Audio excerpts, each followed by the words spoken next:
comic book fans, and welcome to another exciting edition of Cammy's Comic Corner. I'm your host, as always, Cammy. Now we've got a good pick of the week and some good Fast Five, so let's get right into it. Pick of the week from DC Comics is The Flash, Rebirth number 5, written by Geoff Johns and art by Ethan Van Sciver.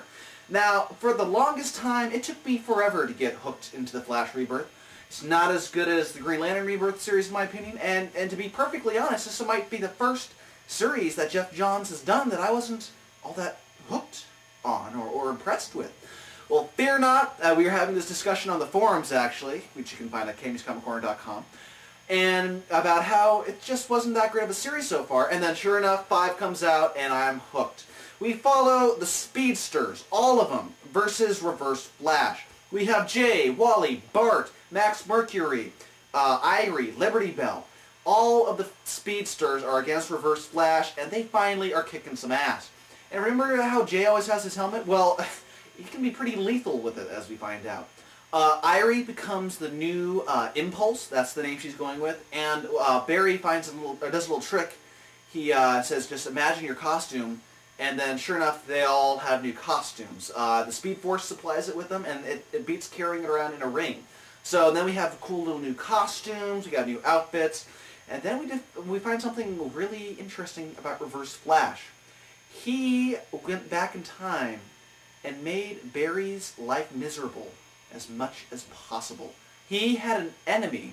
Barry had an enemy that he didn't even know about when he was a very little boy. How he broke his arm, how he always, had bad luck at times, how it looked like his mom was killed by his father. Oh wait, Reverse Flash takes credit for that, and he says, guess what? Iris is next. As long as Iris dies, then I'll be fine. So it was pretty awesome. I can't wait for the final issue, and it's kind of funny that it took this long for me to finally get hooked. Now, on to the Fast Five. Bad horse, bad horse, bad horse. First up from Marvel, we have The Amazing Spider-Man number 612. Now, this is the start of the gauntlet. And let me just start out by saying Paul Acetta's art and Dave Stewart's colors are gorgeous in this issue. Electro is kind of the main villain of the issue. He's kind of down on his luck. He's having sporadic bursts of electricity, and he can't really control it. Well, he decides to go against the DB because it was just found out that they got a government bailout for that newspaper, taking money away from the hardworking Americans. And so he kind of stands up against the man and has a little following.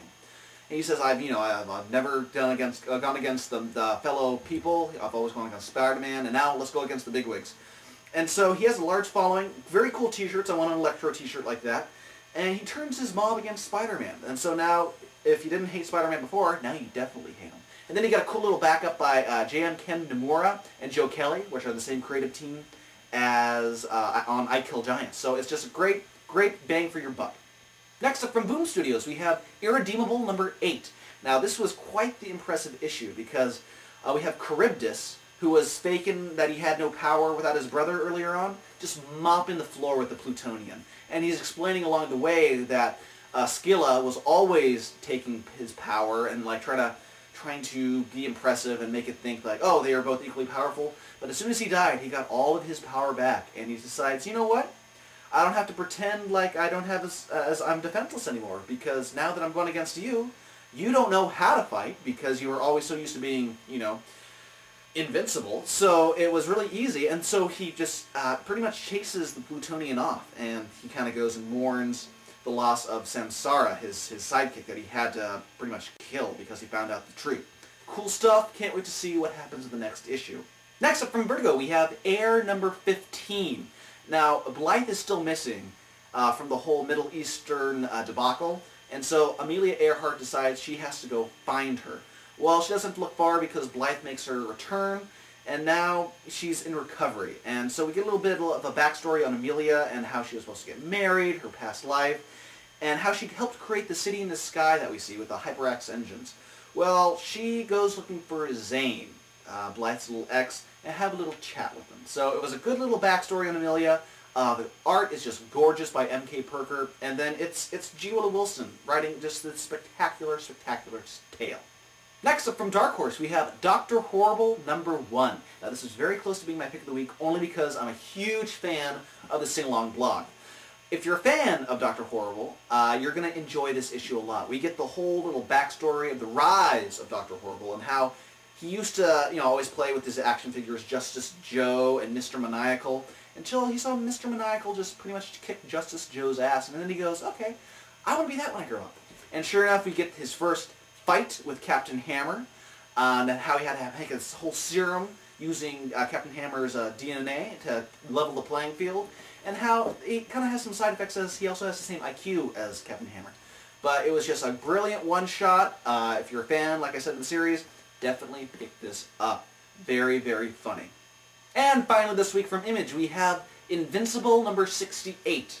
And it's, again, one of those issues where Kirkman just blows you away. We follow Invincible as he's trying to put the city back together. Dinosaurus is this guy/dinosaur who's telling Invincible that since he's helping the human race, he's only killing millions more lives instead of letting the humans, make their own path, as it were. Invincible doesn't get this. He beats him up, about to kill him if there wasn't any intervention from, his cohorts. But meanwhile, we have dinner at the parents of Adam Eve, and he gets a nice little interesting discussion going with the father of Adam Eve. And then Conquest gets loose. As, all this Earth was supposed to come down on him if he ever woke up. And that doesn't seem to faze him. And he flies off planet, making Cecil go, oh, fuck. Then there's an alien invasion about to happen that's been brewing pretty much since like the third or fourth arc. It's been a long time in the making. So I cannot wait to see what happens next. Oh, and I forgot one more thing. Adam Eve's pregnant. Well, comic book fans, that does it this week for Cammy's Comic Corner. If you want more Cammy's Comic Corner goodness, head on over to www.cammyscomiccorner.com. From there you can subscribe to the RSS feed on iTunes, leave a review, follow me on Twitter, go to the forum, chat about the books there, and also see that I uploaded an episode this week. Independent Comics, Volume 3. We're moving on up. It's good if you want to check out some new independent artists. Also, if you like any of the kick-ass t-shirts that you usually see me wearing, head on over to www.deadlinegraphics.net and send Kelly an email. There's only one name that I trust when it comes to comic book t-shirts. That's Kelly at deadlinegraphics.net. Also, a big shout out to Rising Sun Creations at rsc-online.com. They specialize in the best of manga, U.S. comic books, and collectible toys imported straight from Japan, all conveniently located in Mission Valley at the store there, or the online store at rsc-online.com. Well, comic book fans, that does it for this episode. Sorry it came out a little late. Chargers game was on, and when you go to a Chargers party, you tend to kind of stay a little while longer. Plus, the UFC fight was last night, and, I was getting hammered. So, yeah, I can relax. I can take a Thanksgiving break. Okay. Yeah. Okay, well, that's enough from me.